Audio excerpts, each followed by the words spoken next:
Why Jose Mourinho never won Champions League with Real Madrid? इतना सब होने के बावजूद भी जोसे मुरिनियो रियल मैड्रिड के साथ चैंपियंस लीग क्यों नहीं जीते?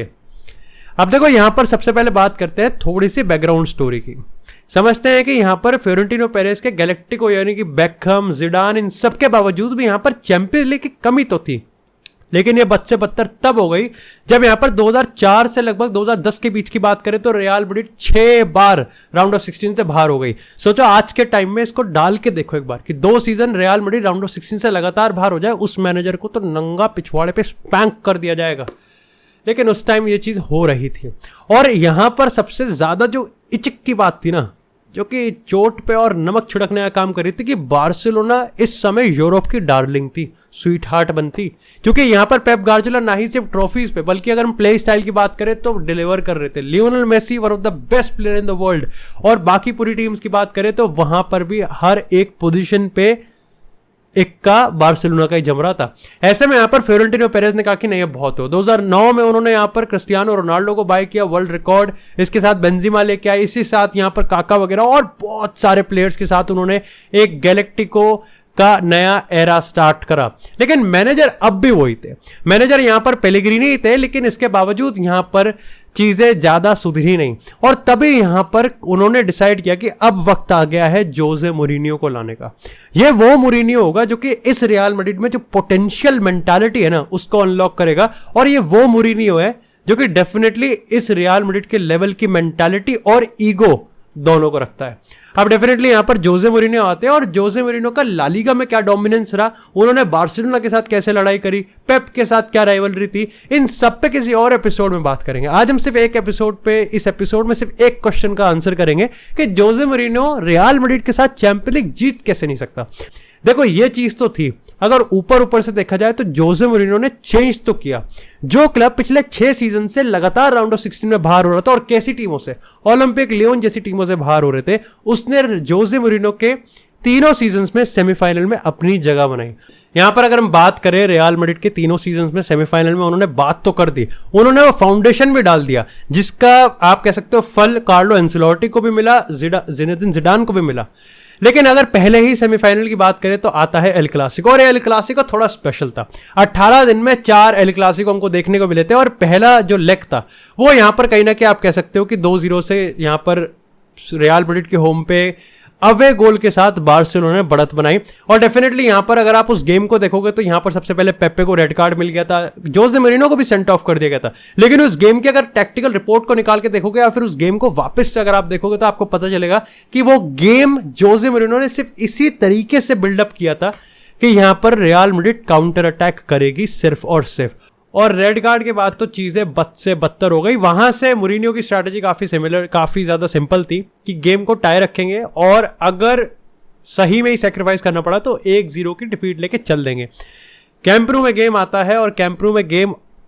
काफी स्क्रैपी होता है, और इस गेम को आप डेफिनेटली जितने भी मीडिया में पढ़ोगे आपको समझ में आ जाएगा गेम अपने गलीचपन के लिए, अपने इनडिसिप्लिन के लिए, अपने फाउल्स के लिए, अपने डाइव्स के लिए, और अपने सिर्फ स्टोरी लाइन टेंशंस के लिए सिर्फ और सिर्फ यहां पर जाना गया था। लेकिन डेफिनेटली यहां पर आप कह सकते हो कि सेकंड लेग काफी स्क्रैपी था, और रियल मैड्रिड सिर्फ हेल्पलेस थी। एक कंसोलेशन गोल आया था डी मरिया की तरफ से, लेकिन इसके अलावा वो कुछ भी नहीं कर पाते।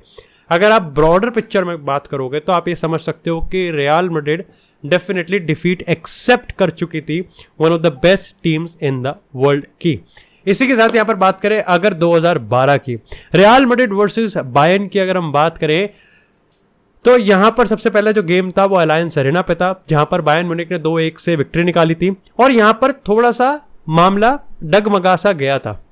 यहां पर definitely Bayern Munich on top of tactics पे थी, रियल मैड्रिड अगेन अपनी कंजर्वेटिव और कुछ हद तक यहां पर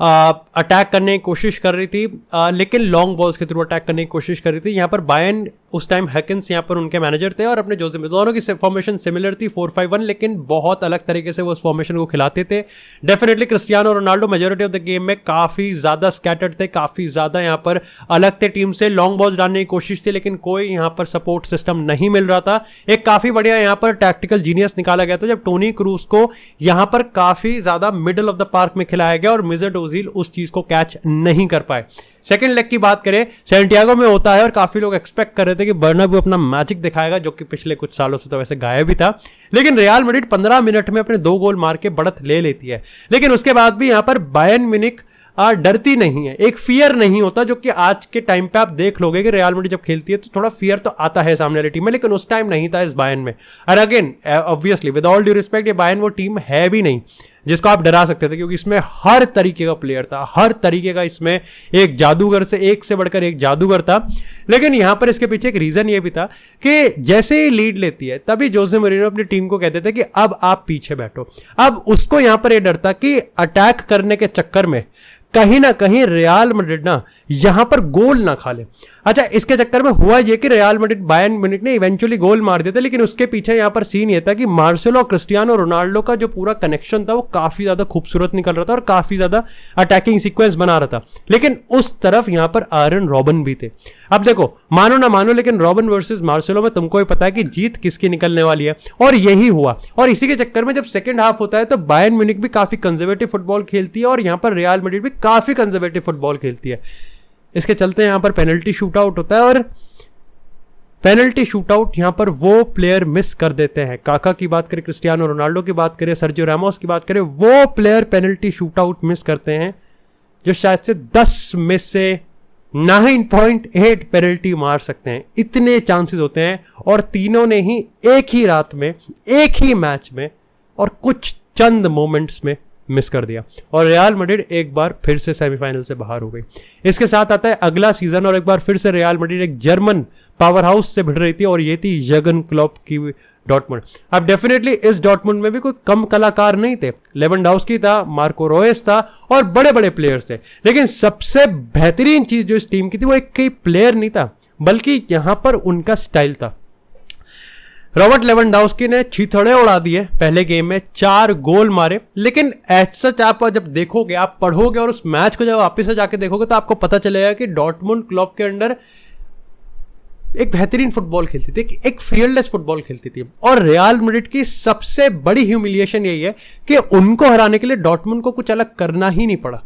डॉर्टमुंड ने वही चीज खेला जो वो पूरे टूर्नामेंट में खेलते हुए, पूरे सीजन खेलते हुए, और उन्होंने उसी के बलबूते पे यहां पर रियल मैड्रिड को हरा दिया और रियल मैड्रिड कुछ भी नहीं कर पाई। 8 मिनट के अंदर यहां पर 2 गोल मार ही दिए थे और रियल मैड्रिड कमबैक सूंघ ही रही थी, लेकिन कहीं ना कहीं वो हार ही गए। और ऐसे यहां पर 3 सेमीफाइनल्स की ब्रीफ में मैंने तुमको स्टोरी बता दी अलग करके, कैसे यहां पर रियल मैड्रिड तीनों सेमीफाइनल में अलग अलग रीजन की वजह से बाहर हो गई। लेकिन तीनों का एक कॉमन कंक्लूजन यही था कि जोसे मोरिनो चैंपियन लीग नहीं जीत पाया। अब देखो, ये तो इनकी अलग अलग स्टोरी थी, लेकिन जब आप जोसे मोरिनो के पूरे स्पेल को देखते हो ना रियल मैड्रिड में, तो मेरे को 3 ऐसे कारण मिले जहां पर आप कह सकते हो कि ये वो रीजन थे कि कभी यूरोपियन कंपटीशन में रियल मैड्रिड एपिटोम हासिल नहीं कर पाई। और इसके पीछे का जो पहला रीजन था वो ये था कि जोसे मोरिनो का ब्रांड ऑफ फुटबॉल काफी कंफ्यूजिंग था, लेकिन एट टाइम्स क्रिटिसिज्म का बहुत बढ़िया पात्र था जब बात आती है चैंपियंस लीग पिवटल मैच की। अब देखो, अटैकिंग फुटबॉल तो डेफिनेटली जोसे मोरिनो खिलाता था। अब तुम्हारी डेफिनेशन अगर अटैकिंग की ये है कि अटैकिंग फुटबॉल तो वही खेलता है जिसके पास बॉल ज्यादा होती है, तो तुम्हारे हिसाब से जोसे मोरिनो अटैकिंग मैनेजर नहीं है। लेकिन अटैकिंग फुटबॉल अगर तुम्हारे हिसाब से ये है कि एक पॉइंट से दूसरे पॉइंट तक टीम कितनी जल्दी और कितनी ब्रूटल तरीके से जाती है, तो उस पीरियड ऑफ टाइम पे जोसे मोरिनो के अटैक का कोई जवाब नहीं था और ये चीज उसने प्रूफ भी करा था। उसने बार्सिलोना को लीग में भी हराया था और बार्सिलोना को कप कंपटीशन में भी हराया था। उसने अपना बायर्न को भी अपना ब्रूटल फेस दिखाया था और उसने यहां पर कहीं ना कहीं बाकी के पावर हाउस को भी ब्रूटल फेस दिखाया था। लेकिन एक बड़ा क्रिटिसिज्म जोसे मोरिनो के रिगार्डिंग ये रहता था कि वो हमेशा 2 लेग के मैचेस में ना, और बड़े मैचेस में, लाइक फाइनल से जस्ट बड़े मैच में, वो पहला लेग बहुत काम खेलता था, बहुत कंजर्वेटिव खेलता था, बहुत प्रेगमेटिज्म पे खेलता था और मोर सो वो हमेशा रियल मैड्रिड की डिसिप्लिन, रियल मैड्रिड का एग्रेसिवनेस, उनकी ईगो और उनकी फिजिकलिटी को यूज करता था रादर देन टेक्निकलिटीज को। फॉर एग्जाम्पल, अगर हम यहां पर 2013 के डॉर्टमुंड वाले मैच की बात करें तो वहां पर मेसेट ओजिल, जो कि नंबर 10 में शाइन कर रहा था, one of the best player निकल के आ रहा था, वो उसको वहां से हटा के कहीं ना कहीं पीछे डाल दिया और उसकी जगह मॉड्रिच को खिला दिया। अब इस चीज से दिक्कत ये हो रही थी कि ना ही मेसेट ओजिल का फायदा हो पा रहा और ना ही मॉड्रिच का फायदा हो पाया। अब डेफिनेटली ब्रॉडर स्कीम की बात करें तो हमेशा ये बोला जाता है कि जोसे मोरिनो अपने ही पैर पे खुद कट्टा चला देता था, क्योंकि पहले लेग में चीजें इस तरीके से हो जाती थी कि जब सेकेंड लेग में कमबैक करने की बारी आती थी तो रियल मैड्रिड का डिफेंसिव लैप्स हमेशा खुला रहता था। वो वीकनेसेस जो थी वो कहीं ना कहीं या तो वीकनेस इतनी एक्सपोज हो जाती थी कि रियल मैड्रिड उसको बचा नहीं पाती थी, इवन दो उनके पास Cristiano Ronaldo, Kaka, Karim Benzema, Higuain, Mesut Ozil, Di Maria ऐसे प्लेयर्स थे, वो भी नहीं बचा पाते थे, आउटस्कोर नहीं कर पाते थे, या फिर उस डिफेंस को कवर करने के लिए इतना ज्यादा बैंडेज लगा दिया जाता था कि रियल मैड्रिड अटैक ही नहीं कर पाती थी, और इसी बीच में रियल मैड्रिड सेमीफाइनल्स हार जाती थी। एक दूसरा कारण था कि जोसे मोरिनो ने कभी एक टीम को साथ लेके चल नहीं पाया। अब तुमने कहानी तो बड़ी सुनी होगी कि जोसे मोरिनो इस प्लेयर से भी बढ़ गया, इस प्लेयर से बढ़ गया, लेकिन तुमको ये पता है कि ब्रॉडर टर्म में ना एक साथ नहीं बढ़े थे, बल्कि बारी बारी करके पूरे स्क्वाड में सेंध लगती ही जा रही थी, धब्बा आता ही जा रहा था। जैसे अगर हम बताएं तो जोसे मोरिनो वर्सेस कसियास के रिगार्डिंग बहुत बड़ी फाइट थी, और डेफिनेटली यहाँ पर काफी इंसिडेंट पे ये फाइट होती थी, लेकिन जो फेमस यहाँ पर एक ऑल्टरकेशन था वो ये था कि जोसे मोरिनो ने एक बार इकर कसियास को ये बोल दिया था कि तेरे को पता होना चाहिए कि तू किस बैच के लिए खेल रहा है और किस क्लब के लिए खेल रहा है, और उसको अपनी वफादारी ज्यादा दिखा। अब तुमको पता है कि रियल मैड्रिड और बार्सिलोना की जो हीटेड राइवलरी है, मोरिनो ने उसमें तेल नहीं उसमें पेट्रोल डाला था, और वो इस चीज का फायदा उठाता था कि मैड्रिड की ड्रेसिंग रूम में वो मेंटालिटी फैलाने की कोशिश करता था कि अस वर्सेस देम वाली फाइट है। ऐसे में यहां पर इकर कसिया जो कि लाइक रियल मैड्रिड नहीं पूरे स्पेन में वो एक तरीके से देयर इज अ रीजन कि उनको सेंट इकर कहा जाता था, उनको पता था कि इस चीज का नुकसान होने वाला है नेशनल टीम में, इसलिए वो कहीं ना कहीं रियल मैड्रिड और बार्सिलोना के बीच में थोड़ी सी दोस्ती बना के रखना चाहते थे। ये चीज जोसे मोरिनो को बिल्कुल पसंद नहीं आई। लेकिन इसके साथ ही यहां पर जो बाद में ड्रामा हुआ वो तब हुआ जब इकर कसियास को बेंच पे बिठा दिया, और यहां पर उन्होंने इनडायरेक्टली डिग ये भी लिया कि उन्होंने ये चीज कह दिया था कि जोसे मोरिनो ने कहा कि अगर मेरा बस चलता तो मैं तो डिएगो लोपेस को यहां पर साइन कर लेता और किसी और को ना करता। इसके बाद चीजें इतनी खट्टी हो चुकी थी कि रियल मैड्रिड के सीनियर प्लेयर्स, पेपे की बात करें, सर्जियो रामोस की बात करें, ये कहीं ना कहीं काफी सारे प्लेयर्स यहां पर डेफिनेटली पब्लिक में आके कहते थे कि जो जोसे मोरिनो ने कहा वो कहना नहीं चाहिए था, क्योंकि इकर कसियास अक्रॉस ऑल जेंडर्स की बात करें, ऑल एरियाज की बात करें और फुटबॉल क्लब्स की बात करें तो रिस्पेक्टेड है, और अगर आपका ही मैनेजर, खुद का मैनेजर अगर ऐसे आके गया तो बात कैसे बनेगी। इसके साथ ही यहां पर आपको जोसे मोरिनो वर्सेस मेसुत ओजिल की एक कहानी है। मेसुत ओजिल ने खुद की ऑटोबायोग्राफी में लिखा था कि एक मैच के दौरान उन्होंने मेसुत ओजिल से कहा था कि तू कावर्ड है और मुझे तेरी जरूरत नहीं है। उस टाइम पे यहाँ पर मेसुत ओजिल चुपचाप चले गए थे और अपने बाथरूम में यहाँ पर शावर वगैरह लेने लगे थे, लेकिन उस टाइम यहाँ पर जिस तरीके से जोसे मोरिनो ने लथाड़ा था पूरी टीम के सामने मेसुत ओजिल को, Mesut Ozil was literally in tears. Jose Moreno versus Sergio Ramos की कहानी भी तुमको पता ही है कि यहाँ पर एक बार कोपा आई थिंक कोई कप कंपटीशन था जब एल क्लासिको में रियल मैड्रिड हार गई थी। उस टाइम यहाँ पर टनल में जो मिक्स जोन होता है ना, यहाँ पर प्रेस मीडिया होता है, वहां पर सर्जियो रामोस ने कुछ कह दिया था, और जोसे मोरिनो ने सुन के यहाँ पर सर्जियो रामोस को ये कहा कि तूने मुझे मिक्स जोन में लिटरली मार दिया। तब यहाँ पर सर्जियो रामोस ने उसको जवाब में ये कहा कि मैंने नहीं, अगर तेरे को भरोसा उन पेपर्स पे है तो डेफिनेटली तू सही सोच रहा है, लेकिन अगर तुझे अपने प्लेयर्स पे भरोसा है तो हमने तेरे साथ कुछ नहीं किया। ऐसे में यहां पर उन्होंने कहा कि तुम सब के सब कहीं ना कहीं घटिया हो, और डेफिनेटली यहां पर गोलकीपर तुमको बचाने की कोशिश करता है, और दूर कहीं इकर कसियास खड़ा था। उन्होंने यहां पर जोसे मोरिनो को आके कहा कि भाई जो बोलना है वो मुंह पे आके बोल, पीठ पीछे मत बोल। ये सब टनल के बीच में हो रहा था। क्रिस्टियानो रोनाल्डो वर्सेस जोसे मोरिनो एक अनदर सुपरस्टार राइवलरी होती थी। अब यहां पर एक मैच था, आई थिंक वेलेंसिया के अगेंस्ट, रियल मैड्रिड 2-0 से ऊपर थी, और एक थ्रो इन के कारण, थ्रो इन के दौरान यहां पर क्रिस्टियानो रोनाल्डो वेलेंसिया के प्लेयर को ट्रैक बैक नहीं करते।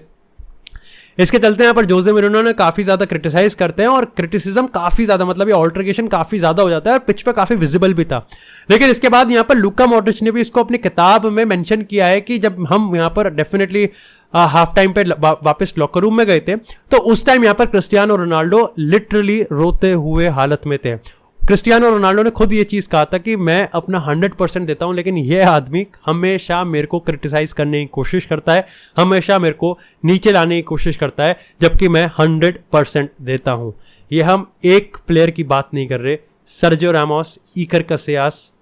Mesut Ozil and Cristiano Ronaldo. और ये फाइट्स कोई 2010 में अकेली नहीं हुई थी, 2011 में अकेली नहीं हुई थी, बल्कि यहां पर अक्रॉस 3 सीजन हमेशा ये सेंध लगती आ रही थी। तो आप कह सकते हो कि मैनेजर के होता है ना कि एक मैनेजर के लिए मर मिटने की जो वो थी, वो इस टीम में कहीं ना कहीं तो गायब थी। इसी के साथ तीसरा पॉइंट है, देखो